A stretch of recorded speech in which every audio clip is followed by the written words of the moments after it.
Hey everyone, it is Thursday, December 17th, and you are at Litvak Leadership Live, and I am here with my friend Chuck Brewster, and we're going to talk about all kinds of things today. How are you, Chuck? I'm doing well, Sean. Thank you.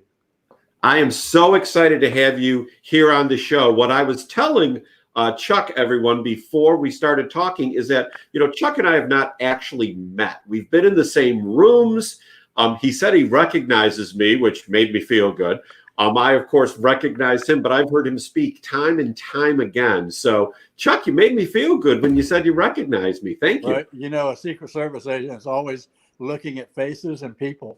And so I'm always scanning the room. When everybody else is praying and focused on God, my old habits come up, and I'm still looking to see who's praying. Who's who's praying and who's looking around at everyone else. Exactly. Or they're to hurt you. Yeah, and depending upon the role that I had at that moment, I was either praying, or if I was ushering, I was looking around the room to see, okay, who's praying and who's checking the room out. So yeah, exactly. So Chuck, why don't you tell everyone? Really, my first question is talk a little bit about your Secret Service, or your Let me get it right. Yeah, your Secret Service background and how you got into the Secret Service. Well, I started out in law enforcement when I was a policeman after the military down in Florida, in Pensacola. And after I got my associate's degree, I decided to go to Florida State University and get my degree in criminology. And after I graduated, I didn't want to go back to Pensacola. I wanted to go to a bigger department. And so I searched around and I found a position at Birmingham Police Department here in Alabama, and where I live now. I just moved here from Pensacola, Florida, and where I've been my wife and I have been the last 15 years, and where we birth champions of honor. Okay. I was at Brownsville Assembly of God as an associate pastor there, as I traveled also with my own ministries. But when I came to Birmingham, I met my wife, and I was working at Birmingham Police for 2 or 3 years, and quite honestly, I was working a gambling case, and I went to a pool hall and was able to work undercover and buy a supply of counterfeit money, which the Secret Service investigates counterfeit money.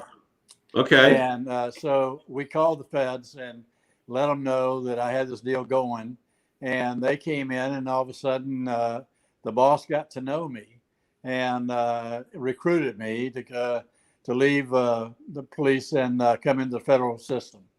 And so I liked it because it had more money. And at the same time, I was looking at ATF, and a good friend of mine, Joe Stone, who was head of ATF here in Birmingham at the time, he said, go to the Secret Service. They work a lot of overtime. You'll make a lot more money. Well, that was very important to a young married guy. Oh, yeah. And so I started here in the Birmingham office. And after a couple of years, I was transferred and promoted into the White House detail with President Jimmy Carter. Okay. And so I was there for 4 years and about a year or 9 months with Ronald Reagan before I was transferred again to Los Angeles and promoted. And worked in the Los Angeles office for 4 years, where I coordinated a lot of things, but one of the main things was the 1984 Olympics there at the USC Coliseum. And so I did that. And then after that, I got promoted again to go to Las Vegas, Nevada as the resident agent in charge of that office. After a couple of years, you see the pattern? I mean, we've moved a lot. You moved a lot. So you've lived in what, a dozen or more places? 8. I think we had 9 cities that we lived in. But when I left Vegas, I mean, I got promoted and I went to the White House again. But this time I was assigned as a supervisor on the George H.W. Bush detail. And he was running for president. And then when he got elected as president, I stayed with Dan Quayle, who was the new vice president. Right. And transitioned his family in to protection. And it was a first for all of us, and it was a good time. And he was a golfer. And that's where my golf game really started to shine because. So I got to ask you, what is it like when, you're around presidents and vice presidents and, you're working, but you're around them all the time. They don't just like, look at you as the armed guards and they don't talk to you, right? No, well, I'll say this. Jimmy Carter was probably the most impersonal one that I had. The rest were more friendly than he was. At the time, he regretted not being more friendly and outgoing like his wife, Rosalind. I was in charge of her detail for a year, and she was a wonderful woman. And everybody I have served and protected are wonderful people, and they do wonderful things. And everybody has flaws, but I don't try to mess with the flaws. I try to, look at the perfections in them. And really, I enjoyed my time in the Secret Service. It is a lot of work. It's not all fun and games. It's not something where you're there to have a conversation with the politicians or the people that you're protecting, because you're there with one job, is to keep them alive. Right. And you're there to sacrifice your own self if something would happen. And that's not the, first of all, let's clarify, that's not the brightest of jobs. I mean, they look for people that are willing to die. And but when I go and minister, I minister all the time of saying, hey, we in ministry, and we Christians, men especially, should be willing to die for our faith. We should be able to die to our own immoral lives and start living a more upright life. And so that's how Champions came along, because I believe that Champions, and I believe that even when I was in the Secret Service, I believe that Champions, God sees everyone as a champion, not a loser. And so therefore, he wants you to rise up to be all that he has built you to be.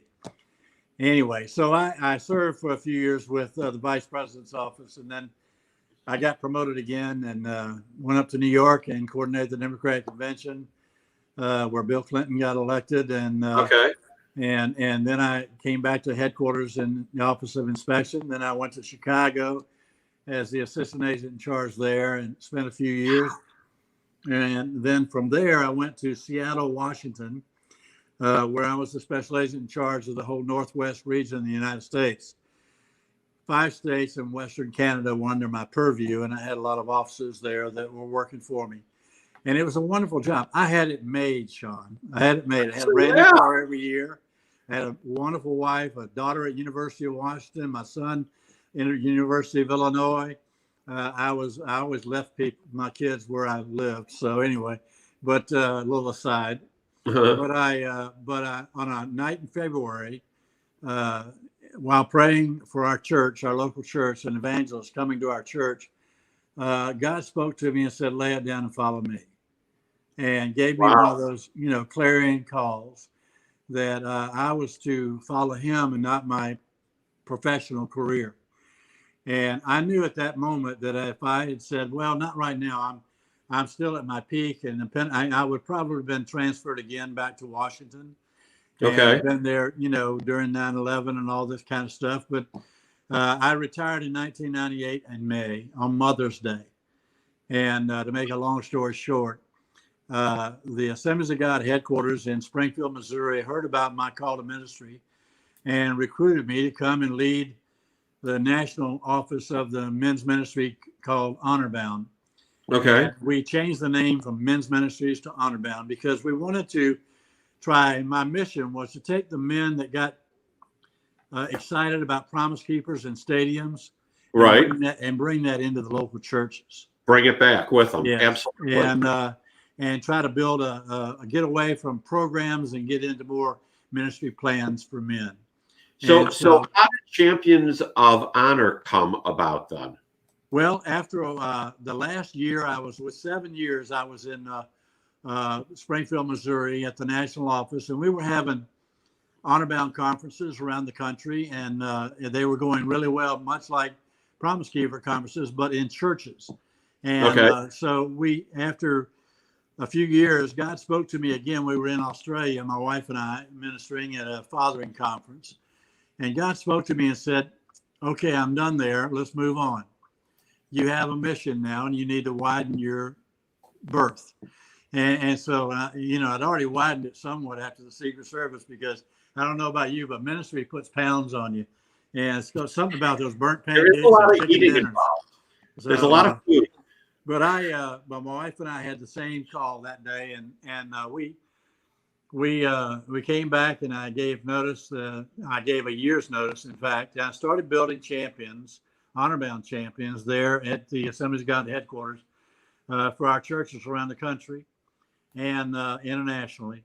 And Okay. but when I got to Pensacola, when I left, I transitioned down to Pensacola in September of 2004, and God gave me a vision of raising up champions, and He gave it to me in Alaska while I was ministering at a church called Hilltop Assembly of God. Okay. I actually went to that church about an hour before I was supposed to speak, and was driving, and I was talking to God about my message that morning, and that's when God called me to start Champions of Honor. You know, too many times in denominational ministries, in whatever church you go to, and I was raised Episcopalian, so I had a variety of backgrounds, and I Mm-hmm. dated a lot of girls that are, different church backgrounds too. My wife was raised Baptist, Okay. but I really got saved in an Assembly of God church in Birmingham, Alabama, where I am now. All right. And with a guest preacher, which was Denny Duron. Denny Duron was the Birmingham Americans quarterback at the time. Oh my. And I went to see him, and I made the fatal error of raising my hands in a Pentecostal church and got saved. So you'll have to have me come and speak in order to hear the rest of that story. Okay. But Denny has been my confidant and my friend ever since, and he's been on my board at different occasions and counseled me. But Denny always called me champion. And I remember on that mountaintop, Ed Cole was a mentor of mine too, and he had Christian Men's Network, and he was just a grandfather of men's ministries for this nation, and ministries to men, not ministries by men. Okay. Anyway, I was reading his book called Courage, and when I read in there that, that he just wants people to stand up and be champions for God, I knew what the title of my ministry was going to be, and I just didn't want to leave it as champions. I wanted to give some foundation back to the roots, and that was honor bound. So that's why we got the name Champions of Honor. Very and I've been good. traveling around the world and the nation, helping churches grow men and helping churches grow their ministries to men. Now, I don't want them to join my organization and do my thing. They can do whatever they want. I just want them to get men involved in discipleship making, into small groups, into reading books that are, one is my book, Dead Men Rising, and use that as a talking point for small groups. Another one, is, all kind of books I use that have masculine context to them to help grow men. And what I found, Sean, men, when they start talking to one another, they realize they're not alone in what they're involved in. Yeah. And that makes a huge difference when they start working out their issues. Yeah. Yeah. Getting guys to talk to each other and be honest. Well, Sean, when I was in the Secret Service, we worked as a team. Right. We always looked out for one another. We never left a buddy behind. We always, took care of business. And it's no different in ministry and in churches. You need to really focus on your friends, and therefore you will grow in your own strength with God. If you will be a buddy to another godly man in your church, if you'll just reach out, if you'll have a heart of compassion like God does. I mean, in Pensacola, at Brownsville Assembly of God, we've been feeding. We counted up before I left in last month. We've put out about 2 million pounds of food during this crisis called a pandemic. That is absolutely amazing. Every week, 2 or 3 times a week, we have farm share. We have produce being delivered. We have other grocery stores doing it. Medical outreach. Just because Brownsville Assembly of God is right in the middle of a very poor area town. And the pastor there, Evan Horton, is very astute of the needs of the community, and that's his number one priority. In fact, he serves on the board of directors with me as well at Church Growth International of the Americas. So, Go ahead. Talk about, how do you take so many directions to go with you? So there's the Brewster group, okay? As you've talked about, where you not only have Champions of Honor, the ministry to men, but you've also got the Brewster group, which I think makes so much sense because you talk about church security, and in most churches, who are the ushers but the men? So I really see where it all kind of, ties together. Together. Talk a little bit about the Brewster group and the outgrowth of it and the various things you have your hands in. Well, when I came down to Pensacola from Springfield and started Champions of Honor, obviously when you birth a new ministry that's not connected to a denomination but is interdenominational, you need to get your funding together. I mean, I have a retirement from the government, and so that helps pay my bills. But raising up a ministry that's worldwide outreach, I had to really think outside the box. And at the time, I started getting calls to do some consulting for the government as a contractor, and I did that on the side while I was also ministering and preaching. And everything I earn goes right to Champions, because I really believe that the real revival in a nation takes place in a man's heart. And we need to really reach those hearts, because when you reach a man, he'll reach his entire family for Christ. That's right. So the Brewster Group is the name I came up with because I had so many things going on. I had to keep it financially and organizationally structured so that I wouldn't be lost in the maze. And so also my web designer said, hey, you really need to figure on how you can tie this all together. And so we started Church Security Insights, and a former agent friend of mine that I served on the White House detail with, he retired from the Secret Service, and he went to work for the U.S. government with TSA when they started doing all the airport security issues that came up after 9/11. Okay. And I happened to be with him in Shreveport, Louisiana, doing at Denny Duron's hometown, doing a survey of the airport. How can I say this? We were testing the airport to see how secure they were, and doing an inspection of how they operated. And so on that Sunday, before I got there on Monday, the Baptist preacher was shot and killed on Sunday morning outside of St. Louis at the 8 a.m. service. Yeah. So when I got to the site on Monday, Larry, my partner, he came up to me and he said, "Hey, preacher," but that's what they called me because everybody knew I was the only Secret Service agent out preaching the Word of God. Right. And so he said, how come you don't tell your preachers how to protect themselves? And I said, I'm in ministry now. I'm more concerned with a man's heart and soul than his safety. And he said, well, that's not what you were trained to do. And so I thought about it. Wow. And I went to have breakfast the next morning, Tuesday, with Denny Duron, Pastor Denny Duron of Shreveport Community Church, and Rick Berlin, his senior associates. And as I sat down, the first thing Denny said to me was, "Hey, Chuck, how come you're not teaching us how to protect ourselves?" And you ever had those Holy Ghost bumps? Well, I had a Holy Ghost heart attack right then, because I knew right then that's what I was going to be doing. And I went back to Larry and I said, "Larry, I'll do it if you help me." And so he and I brought about the creation of Church Security Insights, and we've done, dozens of security conferences around the country since 2009.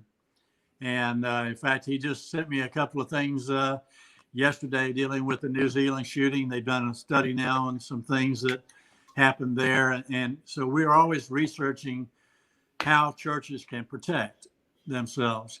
And then he sent me something else dealing with the New York thing where they killed the guy on the steps of St. Patrick's Cathedral. And anyway, so things happen even in the middle of a pandemic. But it's hard to go into churches and teach them how to protect themselves, how to stand their ground, post a guard, stand their ground, when they can't even have church in their church buildings. When Yeah. the government and the cities and the communities are saying, no, you can't meet, you can only have 25 people or 10 people. Well, they're Right. not going to let an evangelist in, much less a church security guy. Right. So Absolutely. we started doing a lot of phone call consulting and taking care of hot button issues. So when you were doing conferences regularly, how many churches, there'd be the initial conference, then how many churches would implement what you had told them to do or reached back out to you for, implementation steps? Well, everyone that we went to, the host church, we did a walkthrough. I did a walkthrough and gave them on-site advice, Okay. on what they should do. And then other churches would come and join, be part of the conference. And some would call me, some wouldn't, but some would learn. And some always had a plan of some kind, but they realized that it was very focused on a couple of things and not really, looking at the potential shooter or intruder or the situation. We just don't teach on shootings. We teach on, and we don't teach you how to shoot. And we don't teach you tactics, as much as we should. But we teach also what happens if you have a tornado. Where are you going to meet? Where are your records kept? You have a communications tree. I mean, there's a lot of things. What about your kids? Are you recognizing your kids are starting to stray into some really radical thinking? Are they being influenced on the web? So we get into a lot of issues dealing with security that you might not think about, but we also do the bones of it, the structure of it. And we look at the church itself, and then we try to show you how you can post a guard, but you have to face the threat. You have to have decision makers. You have to have physical barriers, but you also have to have psychological barriers and training. And so that's what we do. And, quite honestly, just about every conference we did, like we did one at a Presbyterian church in Foley, Alabama, and in Fairhope, Alabama, the next month, they heard about it. Somebody went there and they called me and said, can we have one? So a month later, we did one with another Presbyterian church, not 20 miles away from the other. And I said, don't you guys talk? I mean, you need to really talk to each other, but churches are segregated, not only sometimes by race, but also by faith and by beliefs. And so what we try to teach is, hey, the bad guy doesn't see your church as one thing or another. He sees it as offensive to him, and he's going to come in and attack what's offending him. The same principle is they don't care who the president is. They just want to attack the White House. They just want to attack the White House. Yeah. Doesn't matter who was president at the time. Doesn't matter if it's Donald Trump, Barack Obama, Joe Biden, Jimmy Carter, Ronald Reagan. It's not who's in the office. It's the office they attack. They attack churches because God is so strong. In every time we interview crazy people, I'll have to say it bluntly, in the Secret Service that have an ideation of coming and killing the president, or something of that nature, there's always a nexus with God, always. And they're either Michael the Archangel, the Avenger. They're either sent by Jesus or, they're on a mission from God. I mean, it's part of the delusion. And that's the thing you need to recognize, what people are delusional about, and how do you recognize people that are delusional, and what do you do for people that are delusional so they don't end up hurting your congregation. I could go into a lot of incidents, but it's not the right time or the place without video help. But I can say my pastor called me from Pensacola last week, said, I wish you were here last week. We had a nutter in our congregation, if you know what I mean. Yeah. And I said, well, I trained a good team there. And he said, yeah, we like your touch, though. So, I have seen where in recent years, men have really pulled back from leading or from engaging. And I can just tell you from at different times when I was leading an usher team, trying to get men to get up and collect the offering. was a challenge at times. How do you see being able to get men to engage as men, as sons of God, as to, made in God's image? How do you suggest that, we get out there and get men to engage and not let their wives do everything? Well, here's the deal. When it comes to security, it doesn't have to be just men. In fact, Okay. we had a conference in Hartford, Connecticut. And after the conference, I walked around the church with the pastor, and a lady came up to me. She said, can I be involved in, church security? And I looked at the pastor, and he looked back at me. I said, well, what do you do? And she says, I'm an airline attendant. We're trained much like you are in self-defense and measures to take down and other things. And we're also trained in, 10-minute medicine like you are, and everything that I did in the Secret Service, they're trained too. I looked at the pastor, and he looked at me and said, I think you just got signed up in church security. So it really is a matter of a calling. It's not for everybody. You have to really background check the people that you do bring into church security, or as I call it, a safety team. Yeah. You need to really make sure they're not there to look powerful and abuse the power. I mean, there was a guy in North Carolina that was a self-imposed security guy, and there was an argument over a seat, and he got in a scuffle with the guy and shot him, killed him. Well, the church is liable. If you're not a sworn law enforcement officer at the time, not retired, not a badge carrying credential, you know what I mean, right to carry, permit and everything as a civilian. Sure. That doesn't get anything. The church is responsible for everybody except sworn state, local, or federal officers. They're always on duty, so they're always covered for liability in case they shoot somebody or do something that's, part of a lawsuit. So every church I go to, I recommend that they go to their insurance company and they ask for, a rider for wrongful death suits. And that way they're covering themselves. It's only like $300 or $400 a year. Right. But it's a good thing to have in a church in today's times. So getting back to your question, though, you motivate. When I have champions of honor teams, small groups, much what I tell them after they go through reading about 8 or 10 books and discussing them and going through different tiers, getting a sword to make it look, like they're manly and all that, and a shield to protect them, and kind of, just symbols of achievement. I tell them, look, you can't keep reading it over and over and doing it over and over again, because that's a program. You got to get involved in ministry. See, what are you interested in? What do you want to do? I did that at Brownsville. When I first moved down here from Springfield, I started meeting with the men on a Monday night. We had cookout burgers. They're probably 50 to 75.